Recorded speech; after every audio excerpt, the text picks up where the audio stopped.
Good morning, brethren. Today is February 16th, 2020. This is Pastor Veronica with the Undiluted Word of God. I pray as we study His Word this morning, He will give us revelational understanding. He will open our hearts and minds to receive that which He is teaching us, saying to us, and the grace to walk the race of Christ in Jesus' mighty name. We'll continue with our teaching. Am I my brother's keeper? Part 8. Am I my brother's keeper? Part 8. And this morning we'll start looking into the life of Moses. We finished off looking into the life of Joseph. And one of the greatest things that we got from the life of Joseph as a keeper is that Joseph built the art of forgiveness. Forgiveness is very important for you to carry out the assignment that God has called you to. Because in the journey and in the process, and in Him allowing you to be molded, you have a lot of ups and downs. Rejection, accusation, evil against you, evil things said against you by the very same people that you are trying to help. These very same people you have a good heart toward, but you have to have the heart of forgiveness in order for you to master that assignment and that call. The Lord will help us in Jesus' mighty name. So we'll look into the life of Moses this morning. The life of Moses is in two parts as a keeper. He was a keeper out of order, and he was a keeper in order. So we'll look at his life as a keeper out of order.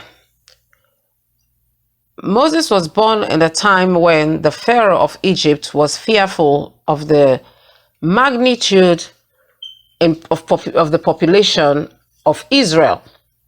The word of God said, there arose a king who did not know Joseph, did not know what Joseph had done, did not know how Joseph saved the land of Egypt by God speaking through him and him interpreting the dream.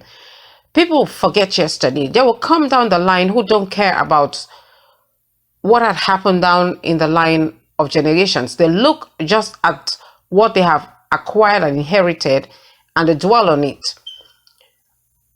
And so he started contending with the children of Israel. He wanted to stop their growth. He wanted to stifle their growth. But you cannot stop or kill or stifle anything that God has established. You may afflict pain, you may delay them, you may cause them agony, but you cannot stop them. So Moses was born during this time. I'll let you read that story. Read Exodus 1 and 2 to get a good picture for those of you who are not very familiar. So Moses was born during this time when, with everything else the Pharaoh had done, the Hebrew women still give birth to their children without help. And the midwives he put in charge so that they can kill all male children born of Hebrew women told him, these women are very strong. By the time we get there, they've given birth. So Moses was born during that time, and his mother hid him. And nobody knew she had a boy. She has a baby.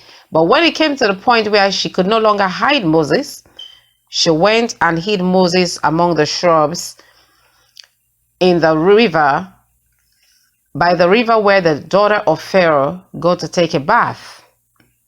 Well, he was found, and she was not. God put it in her heart. You see, God will always create a situation to preserve you. If you remember when we started the study, that God will always preserve you. When we were looking into the life of Abraham, will look into the life of Joseph. God will always fight your battle. God will always preserve you because he has a plan for you. And as long as he sees your heart that he will be able to establish that plan, God will always preserve you. He caused the rain, the sun to shine both on the good and the evil. How much more you, who he has destined for a purpose and for a plan. So she found him, and she loved him, and she wanted him. So she took him to the Pharaoh's house. But before she took him to the Pharaoh's house, God has already planned and mastered everything. The older sister of Moses was watching. So as soon as she saw that the Pharaoh's daughter was not going to throw Moses into the river or raise a storm, she ran up to her and said, "Can I go and get someone that can watch the child and take care of the child for you?" She said, "Yes, because God has planned it." She went and called the mother of Moses. So the mother of Moses actually took care of her son until he was old enough to go to the Pharaoh's house. He ended up in the Pharaoh's house. His situation and place changed. He now went into the Pharaoh's house, but he wasn't raised as an Israelite. Moses was raised as an Egyptian. She named him Moses because she said she drew him out of water. The very river where Moses was going to be killed, where he could have been thrown so he could die, was the same river God caused him to be rescued from. And she named him Moses. And throughout his time, God did not change his name, but God still used him. So don't worry about the names you are called. Reject them when they don't fit. Honor God when he keeps establishing you, no matter what they call you. So he grew up as an Egyptian. He had everything. There is not a mention that the daughter of Pharaoh had another son. So Moses was precious and dear to him. Moses had everything. But there is one thing about Moses. He never forgot he was an Israelite. Some of us, when we grow and we get established, God is working his purpose. He wants to put us where he is. When we get to the place of success, we forget who we are. We forget where we have come from. We forget who have helped us. We forget those things we have encountered. We forget the people that we belong to. We forget the people that gave us a hand. We forget the people that gave us help. Moses never forgot who he was. He never forgot who he was. So as a keeper, you always put your pleasure and comfort aside for the good of others. It's one of the greatest marker of a keeper. You always put your pleasure, you always put your comfort, you always put your good aside. Your pleasure, your enjoyment, your peace, your relaxation, your time for the good of others. We'll read Exodus 2:11 to 15 and see what happened. Exodus 2:11 to 15 reads, "And it came to pass in those days, when Moses was grown, that he went out unto his brethren and looked on their burdens. And he spied an Egyptian smiting an Hebrew, one of his brethren. And he looked this way and that way, and when he saw that there was no man, he slew the Egyptian and hid him in the sand. And when he went out the second day, behold, 2 men of the Hebrews strove together. And he said to him that did the wrong, Wherefore smitest thou thy fellow? And he said, Who made thee a prince and a judge over us? Intendest thou to kill me as thou killest the Egyptian? And Moses feared and said, Surely this thing is known. Now when Pharaoh heard this thing, he sought to slay Moses. But Moses fled from the face of Pharaoh and dwelt in the land of Midian, and he sat down by a well." Brethren, all this while he was in the palace, all this while he was enjoying, he was having all this blissful comfort, all this attention, all this attendance, servants to him, he was not happy. Moses was not happy. He was not joyful. He knew who he was, and it pained him that his people are going through such a trial. They are under such great burden. And Moses began to develop anger. Anger began to grow in Moses because of the manner in which the Israelites were being treated, who are his people. Anger began to grow in him that he is living as an Egyptian, enjoying everything while he is not an Egyptian, and the very Egyptians are trying to make him one like them and mistreating his people. Anger. It caused Moses to begin his journey as a keeper out of order, and it cost him time, and that time cost the Israelites pain. Brethren, we have to be guarded.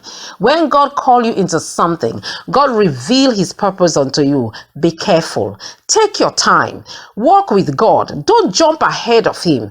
it will cost you time, and it will cost the people who you should come and salvage, who you could come and help, to stay in the pain and the situation longer. So he killed that Egyptian. He killed the Egyptian because he was angry. He was angry. He was already angry. He grew up angry at what was going on with his people. And that anger manifested when he first had the opportunity to blow it out. When he found that Egyptian beating the Israelite, he killed him and hid him.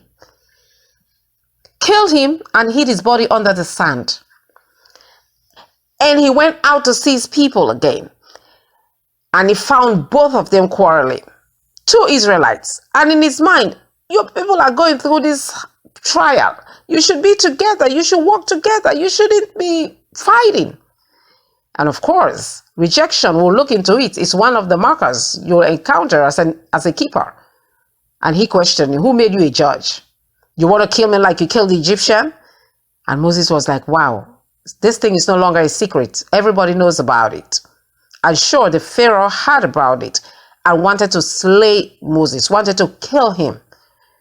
But Moses fled. God will always give you a way of escape.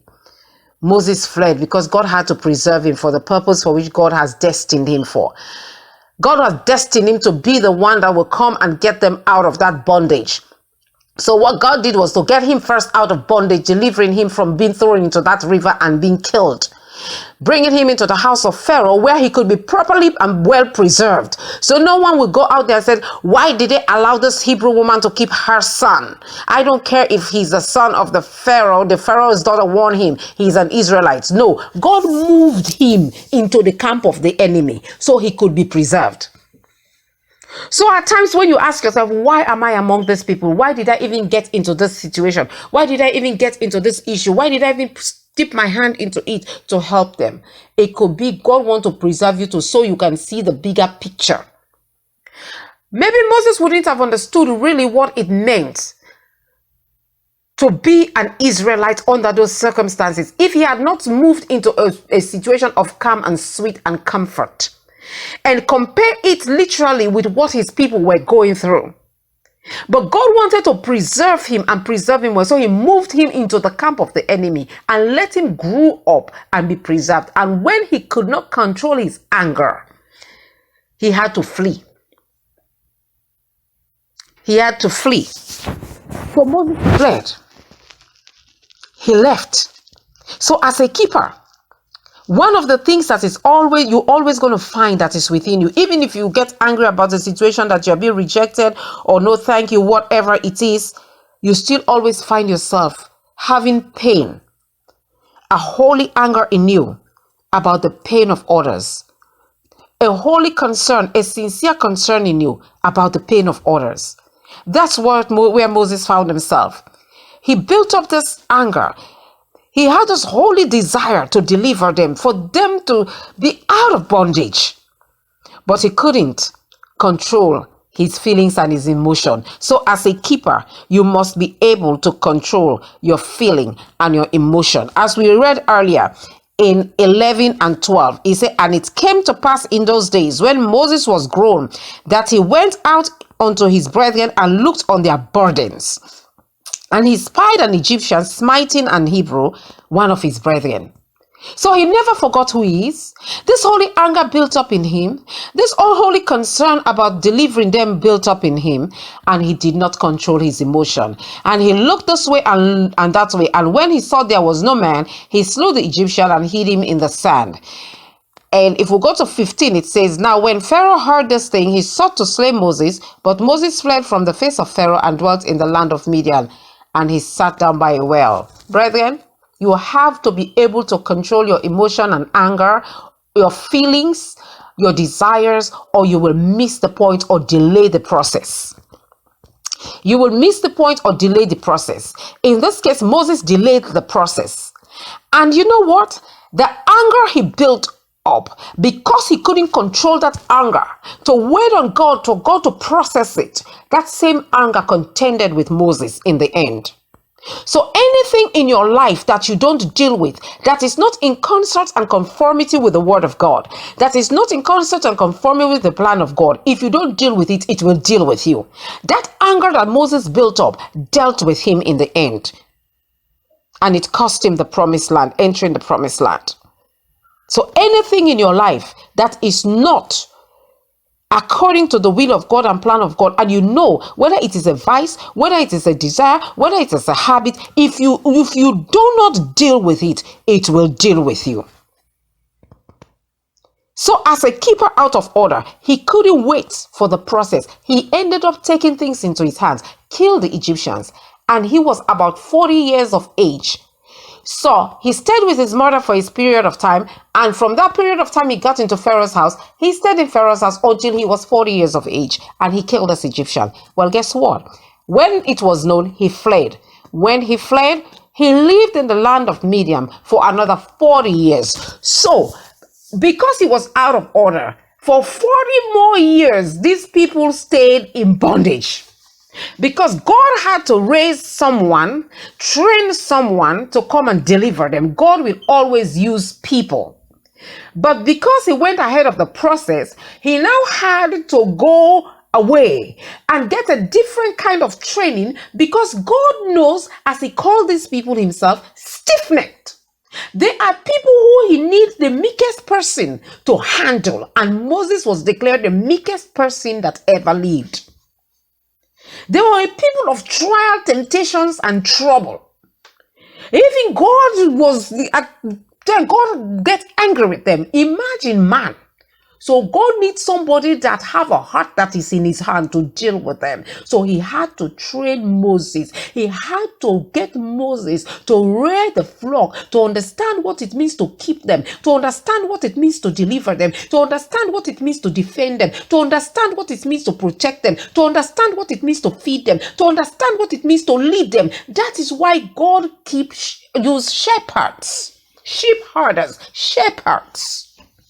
So when the man of God is called shepherd, it's not because he's the big boss of the church. He rules the church. He owns everything. Everybody bows down to him. Yes, Baba. Yes, Mommy. Yes. No, it's not. That is man's own category. As a shepherd, you have to know how to lead the people. You have to know how to be patient with them, to intercede for them, to guide them, to feed them the word of God, to feed them the real water, and to teach them. Moses had to go through that training in order to come and deliver the children of God, the flock of God. But it took 40 years. And in that period of 40 years, they were still in bondage. They were still in agony. They were still in pain. They were still in sorrow. They were still under burden. And you know what? In that same period of 40 years, Moses got angry and angrier and more angry. More angry now that he's not even in the situation anymore to help them. Angry that he cannot even see them. Angry that he's so far away from his family. Angry that he will never be able to help them, because he did not have any knowledge or see the hand of God, that he's going to be the one God is going to use to bring them out. So he built up a strong situation of anger in his life that contended with him in the end and cost him the promised land. The Lord will help us that every anger in our lives, every situation that want to push us over the will of God, instead of waiting for the process, that God will deliver us from it. God will refine and redefine us, remold us to trust him and wait on his time, so that we will not delay the assignment that God has gotten for us. That God will train us and prune us, but not in delay, but within his time and for his purpose. The Lord will help us. The Lord will keep us, and the Lord will cause his face to shine on us. We'll continue the study of Moses to look at his life as a keeper in order. As a keeper in order. The Lord bless you. Until we meet again on the prayer line, the Lord establish his purpose in your life in Jesus' mighty name.